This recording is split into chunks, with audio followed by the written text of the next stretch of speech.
નમસ્કાર મારા વાલા વિદ્યાર્થી મિત્રો, સ્વાગત છે તમારું। આજે મિત્રો વાત કરીશું ધોરણ 12માં ગુજરાતી વિષયની આપણી જે દ્વિતીય વાર્ષિક પરીક્ષા મિત્રો લેવામાં આવનાર છે। જો તમારી પેપર આવવાનું બાકી છે તો આ પેપર તમને ખૂબ જ ઉપયોગી નીવડશે અને સાથે સાથે તમારી બોર્ડની એક્ઝામમાં પણ તમને મોસ્ટ આઈએમપી પ્રશ્નો મળી રહેશે। તો ચાલો વિદ્યાર્થી મિત્રો આપણે વિડીયોની શરૂઆત કરીએ। તેના પહેલાં તમે ખાસ કરીને ચેનલમાં નવા છો તો મારા વાલા વિદ્યાર્થી મિત્રો ચેનલને અવશ્ય સબસ્ક્રાઇબ કરી વિડીયોને લાઇક અને શેર કરવાનું ન ભૂલતા, જેથી કરી અમે તમારા સુધી ધોરણ 12ના તમામ વિડીયો છે મોકલતા રહીશું। મિત્રો તમારે જે પેપર આવવાનું છે ગુજરાતી વિષયનું જે 3 કલાકની અંદર મિત્રો તમારું પેપર કુલ 100 ગુણનું હશે। ખાસ કરીને વિદ્યાર્થી મિત્રો વિભાગ નંબર એથી શરૂઆત કરીશું। અહીંયા વિભાગ નંબર એની અંદર પદ્ય આધારિત છે। પદ્ય આધારિતની વાત કરીશું તો અહીંયા તમને કેટલાક વિકલ્પો પૂછેલા છે। પહેલો પ્રશ્ન છે સમગ્ર બ્રહ્માંડમાં કોણ વ્યાપેલું છે? તો અહીંયા તમને 4 ઓપ્શન આપેલા છે, તેમાંથી પરમાત્મા છે એ સમગ્ર બ્રહ્માંડમાં વ્યાપેલા છે। બીજું છે નાયિકા કોને સંદેશો મોકલવા ઝંખે છે? તો એ મિત્રો અહીંયા જવાબ આવે છે દાદાને। ત્રીજું છે કોના દિલમાં ક્યાં જાગી? તો અહીંયા મિત્રો યોગ્ય જવાબ આપવાનો છે તમારે। એના પછી માગ્યા પ્રમાણે તમને ઉત્તર આપવાના કહેલા છે। એક પ્રશ્નોનો 1 ગુણ છે, જેમ કે રામબાણ કૃતિના કવિનું નામ, જો કૃતિના કાવ્યનો પ્રકાર, ભાણી કયા કાવ્ય સંગ્રહમાં લેવામાં આવ્યું છે, બરાબર। પછી એક વાક્યમાં ઉત્તર આપવાના છે, જેમાં ગોપી કયો નિયમ લે છે, કવિએ નગરને કોની ઉપમા આપી છે, સુખડી બનાવી કોણ ખવડાવે છે, ભાણી કઈ નદીના કાંઠે કપડાં ધુએ છે। એવી રીતે અહીંયા પ્રશ્નના 3-4 વાક્યમાં ઉત્તર આપવાના છે, જેમાં મિત્રો કોઈ પણ 3 તમે આપી શકો છો। તમને 4 પ્રશ્ન પૂછેલા છે। એક પ્રશ્નના 2 ગુણ છે, જેમાં મિત્રો 11મો પ્રશ્ન છે પરમાત્મા પૃથ્વી પર કયા કયા સ્વરૂપે રહેલા છે?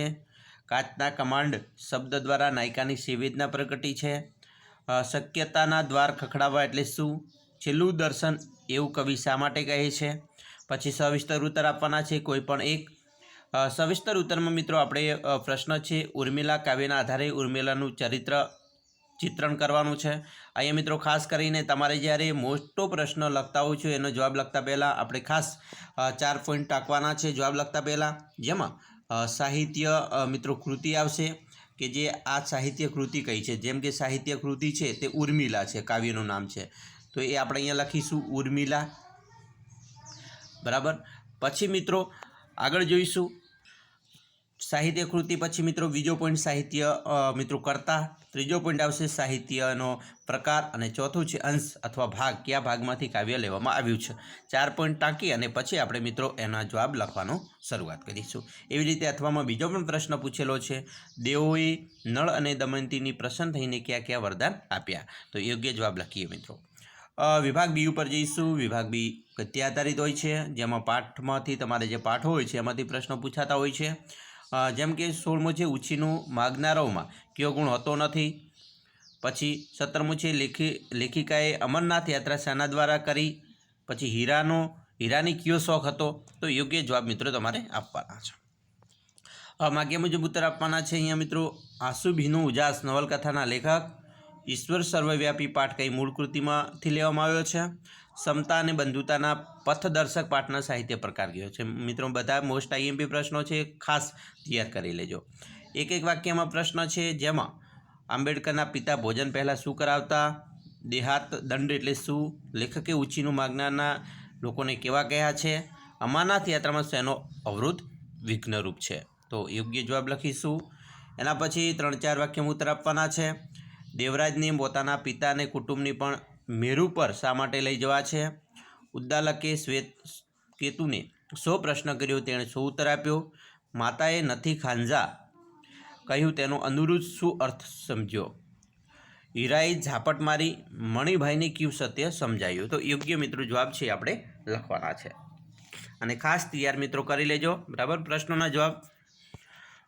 એના પછી સવિસ્તર ઉત્તર આપવાના છે, જેમાં મિત્રો જોઈશું કોઈ પણ એક લખવાનો છે જેના 4 ગુણ છે। એક પ્રશ્નના વસુધામાં કેળવણી પામેલ યુવાનોએ કેવા કેવા કાર્યો કરવાના છે? પ્રશ્નના જવાબ લખતા પહેલાં જેમ આપણે મિત્રો આગળ વાત કરી તેવી રીતે 4 પોઈન્ટ ટાંકવાના છે। સાહિત્ય કૃતિ, સાહિત્ય પ્રકાર, સાહિત્ય કર્તા અને અંશ અને ભાગ શામાંથી લેવામાં આવેલો છે?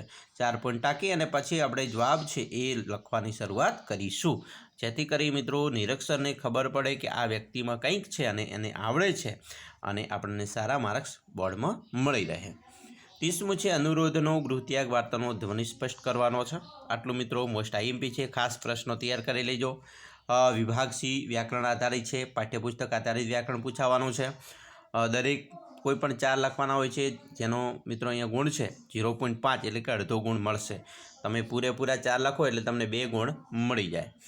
અહીંયા મિત્રો સમાનાર્થી રૂપ સામે જોડી લખવાની છે, જેમ કે શત્રુ તો અહીંયા મિત્રો દુશ્મન થાય, બરાબર। તો એવી રીતે અહીંયા અરી થાય, એ તો એટલે આપણે લખવાનું છે શત્રુ, પછી દુશ્મન અને અરી। એવી રીતે આજ્ઞા એટલે કે ભાઈ આજ્ઞા એટલે આદેશ થાય, બરાબર। પછી ફરમાન થાય। વિષ એટલે ઝેર થાય, બરાબર। અને બીજું શું થાય તો મિત્રો એ પણ લખવાનું છે। માંગલ્ય એટલે શુભ અને કલ્યાણ। નારી એટલે અબળા અને સ્ત્રી, બરાબર।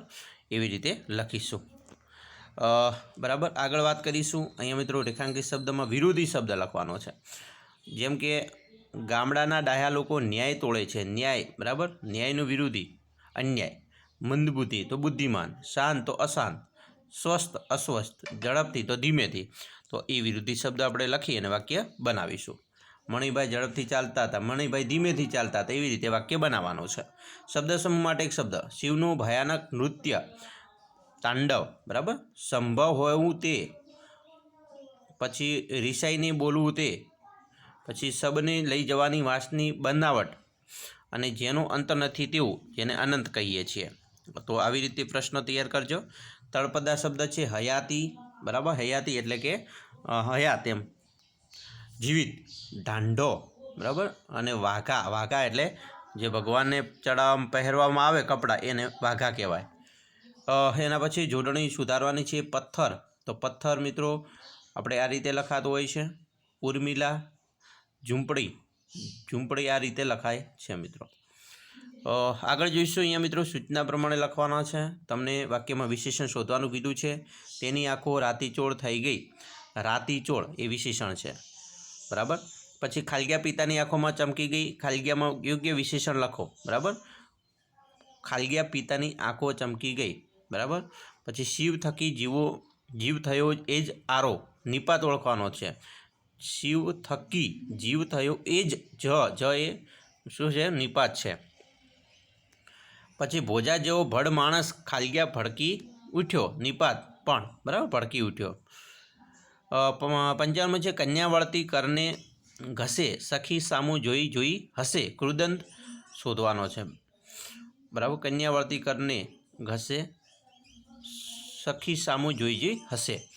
પછી એક રમનારો છૂટતો ગયો, કૃદંતનો પ્રકાર મિત્રો ઓળખવાનો છે। મીરાબાઈ ઉપર ખાલગ્યા રાણોજી ખડગ તાણે, તો ક્રોધ પાયો રાણાજી ખડગ તાણે, વર્તમાન કૃદંત અહીંયા મિત્રો ખાસ લખવાનું છે। પછી રૂઢિપ્રયોગ ઓળખવાના છે, વાક્ય પ્રયોગ કરવાનો છે। બાજી પલટાઈ જવી, હવાઈ કિલ્લા બાંધવા, અને ગઈ ગુજરી ભૂલી જવી। એના પછી મિત્રો સૂચના અનુસાર લખવાનું છે।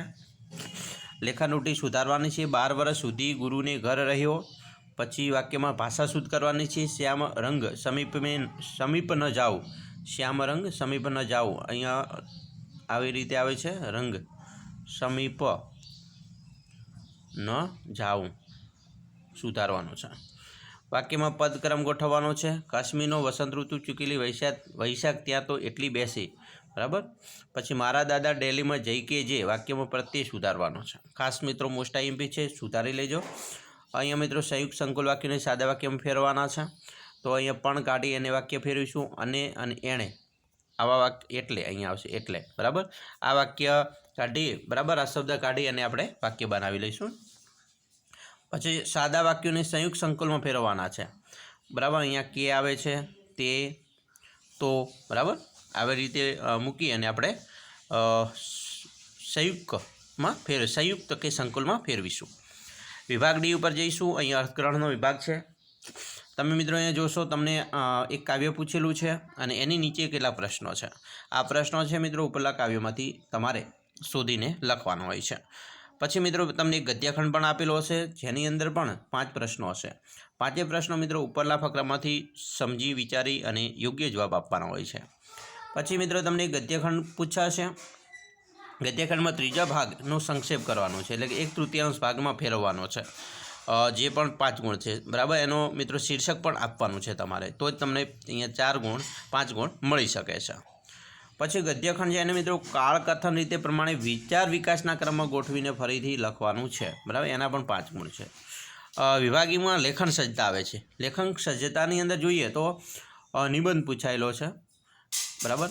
તો અહીંયા મિત્રો તમને અરજી કહેલી છે. પહેલાં તમારા વિસ્તારમાં પીવાના પાણીની તીવ્ર અછત ઊભી થઈ છે, તે અંગે સહાય કરવા ગુજરાત રાજ્યના નામદાર રાજ્યપાલશ્રીને ઉદ્દેશીને 100 શબ્દોમાં અરજી કરવાની છે.